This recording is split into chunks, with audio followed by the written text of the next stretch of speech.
दोस्तों नमस्कार। मैं श्यामनाथ यादव मेटकरवादी। अब 2 ही 4 दिन में ईद का त्यौहार है और उसको लेकर इलाहाबाद हाई कोर्ट ने क्या कहा है, ये एक पोस्ट है, इसका लेख है कि मस्जिद में नमाजियों की संख्या सीमित नहीं की जा सकती।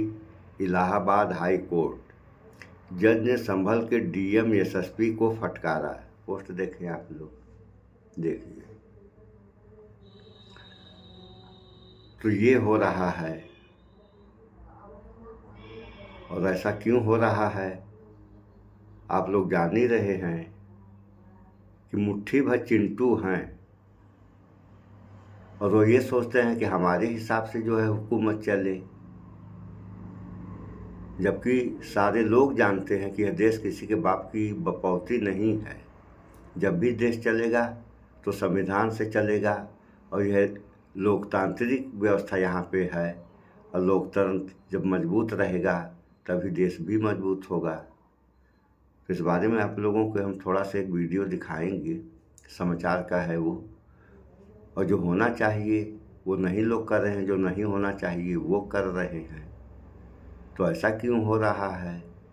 होना तो यही चाहिए, जो सही है उसको करें, और सही से कोई मतलब नहीं है। दूर दूर तक केवल गलत दिमाग में घुसा है, और गलत ही सारे लोग, वह सारे लोग नहीं हैं, कुछ लोग हैं, वो वही मुट्ठी भर हैं जो सोचते हैं कि हमारे हिसाब से व्यवस्था चले। भैया तुम्हारे हिसाब से व्यवस्था कैसे चलेगी?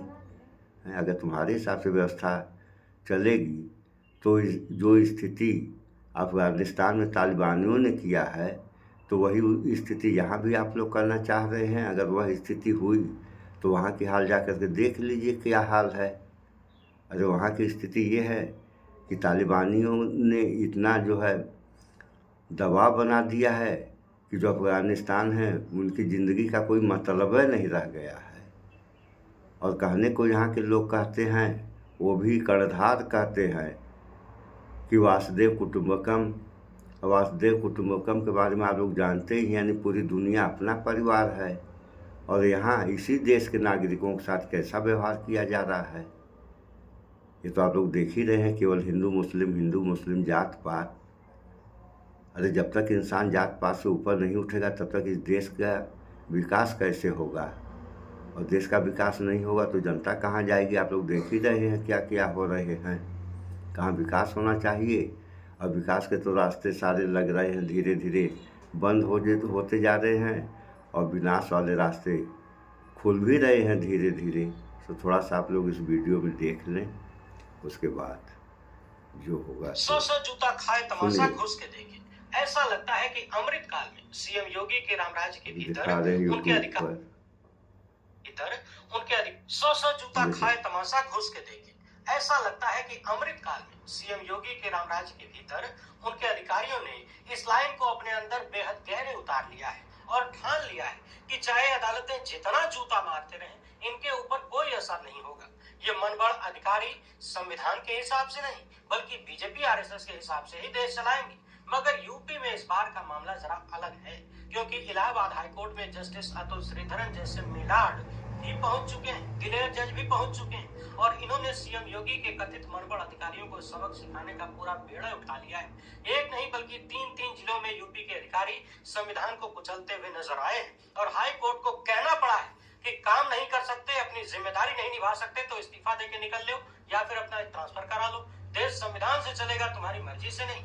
संभल से लेकर बरेली और बदायूं तक योगी आदित्यनाथ के अफसर हाईकोर्ट का तमाचा खा रहे हैं और पचा रहे हैं, मगर सुधरने का नाम नहीं ले रहे। अब हाई कोर्ट ने देसी भाषा में कहा है कि फला तारीख को आओ हमारी हवेली पर, सिखाते हैं तुमको, और नहीं आओगे तो गैर जमानती वारंट भी जारी करेंगे। ये पूरा मामला है नमाज अदा करने को लेकर। ध्यान दीजिएगा, यूपी के अफसर क्या कर रहे हैं, कह रहे हैं, और हाई कोर्ट के जजों ने क्या कुछ कहा है, कैसी लताड़ लगाई है। उधर चुनाव आयोग ने 5 राज्यों में चुनाव का शेड्यूल जारी कर दिया है, उस पर भी चर्चा करेंगे। सुन लिया आप लोगों ने, ऐसा ही कुछ हुआ था संभल में कि आदमी घर में नमाज पढ़ रहा था और उसको जो साथ पुलिस उठा ले गई। तो ये सब जो हुआ उसको सही तो नहीं कहा जा सकता है, क्योंकि यह लोकतंत्र है। यहाँ मुख्य रूप से जातियों की तो बात छोड़िए, समुदायों की बात लीजिए। दुनिया में तो खास तौर से 3 ही समुदाय माने जाएंगे, लेकिन इस देश में 4 माने जाते हैं, हिंदू, मुस्लिम, सिख, ईसाई। तो जो भी हैं सबको संविधान बराबर की आज़ादी देता है। सारे कर्मों में, चाहे त्यौहार हो, पूजा पाठ हो, नमाज पढ़ना हो या कुछ भी हो, सारे लोगों के अधिकार समान हैं। तो अगर अपने बारे में आप लोग सोच रहे हैं तो दूसरों के बारे में भी सारे लोगों को सोचना चाहिए, क्योंकि यहीं के कर्णधार लोग कहते हैं वासुदेव कुटुंबकम। तो कहने और करने में बहुत बड़ा फर्क होता है। कहने से कोई लाभ होने वाला नहीं होता है, करने से होता है। अगर आदमी कहे न करे तो कहने की ज़रूरत ही नहीं पड़ेगी, लेकिन यहाँ करना तो है नहीं, केवल कहना है। तो कहने से क्या होगा? कहने से वही होगा जो नहीं होना चाहिए। इस बारे में अब हम क्या बताएं, आप लोग भी तो जान ही रहे हैं कि कहने से क्या होता है। जब तक करे न आदमी तो ये सब हो रहा है जो नहीं होना चाहिए, और जो होना चाहिए वो नहीं हो रहा है। और होना क्या चाहिए आप लोग देखें, बेरोज़गारी, महंगाई, तरह तरह की समस्याएं, बीमारियां। अभी आप लोगों ने बीमारियों के बारे में सुन ही रहे हैं। दवा खाने के बाद भी आदमी से लेकर के बच्चों तक की मौतें हो जा रही हैं। तो ऐसे ये क्यों हो रही हैं मौतें? इस पर सरकार को और जनता को विशेष ध्यान देना चाहिए। तो इन सब बातों पर लोगों का किसी का भी ध्यान नहीं जा रहा है। बस केवल यहाँ कुछ ऐसा भी हो रहा है कि एक दूसरे के ऊपर आरोप लगाओ। आरोप लगाने से कुछ होने वाला है? अरे भाईचारा बना करके अगर कोई काम खराब हुआ है या खराब होने वाला है तो उसको आपसी सहमत बना करके उसको सही किया जाना चाहिए। लेकिन यहाँ सही करने वाला कौन है? अब एक तो गलत हो रहा है, उसी में पानी की जगह आग लगी है, पानी की जगह घी डाल देंगे कि और आग धधक के जले। ऐसा ही तो यहाँ हो रहा है। और कहने को क्या कह रहे हैं, करने को क्या कह रहे हैं? तो कहने से नहीं कुछ होने वाला है जब तक इंसान करेगा नहीं।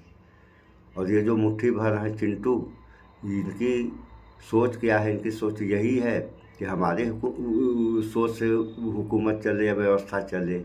अगर इनकी सोच से व्यवस्था चलने लगेगी तो आप लोग जानते हैं क्या होगा। वह जो अफ़गानिस्तान में हुआ, वहाँ की जो अफ़गानिस्तानी हैं, तालिबानियों ने उनका जीना दूभर कर रखा है। तो ऐसा इस देश में न हो। भाईचारा बना के आप लोग रहें। भाईचारा बना कर रहेंगे तो देश और देश की जनता सबका विकास होगा। अन्यथा क्या होगा ये कहने की ज़रूरत ही नहीं। आप सारे लोग इन सब बातों से भली भांति परिचित हैं। भाईचारा बना के रहें। सो इस वीडियो में इतना ही। स्वच्छता अपनाएं, शुद्ध खाएं, स्वस्थ रहें, शिक्षित बने। जय विज्ञान, जय संविधान। नमस्कार।